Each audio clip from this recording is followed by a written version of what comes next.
every story of a survival teaches us, inspires us, and adds to our responsibility.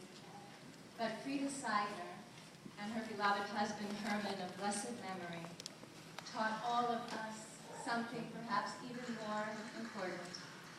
It is not just the survival. It is what we do with it afterward. Frieda grew up in a very privileged childhood, a childhood of beauty and art and modern thinking, a Jewish household, but not such an old-fashioned one. A life of romance and poetry belonged to Frieda, quite the opposite of what she experienced during the life in the camps that she was able to survive. All of the beauty was gone. The delight with which she lived was far from sight.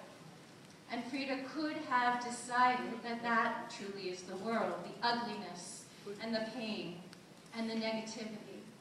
But Frieda did not make that decision. Frieda decided instead that the world was a beautiful place and that she would make it even more so with her courage and her strength and her lifelong partner, Herman.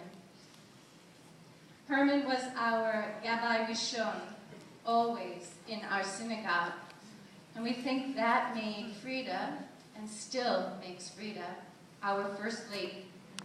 Frieda created for our community a home where people were hosted when they needed a place for Shabbos, holiday meals, so many happy times with Frieda and her beautiful family, because she decided that the world should be a beautiful place for everyone. To this day, Frieda knows more about every museum in New York City than the docents. To this day, Frieda knows what play is new on Broadway and what is worth seeing and what is not.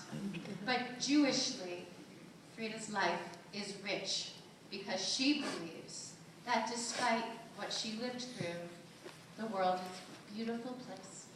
If you know Frieda, and many people here do, you will not be surprised by my favorite story of her falling in love with Herman.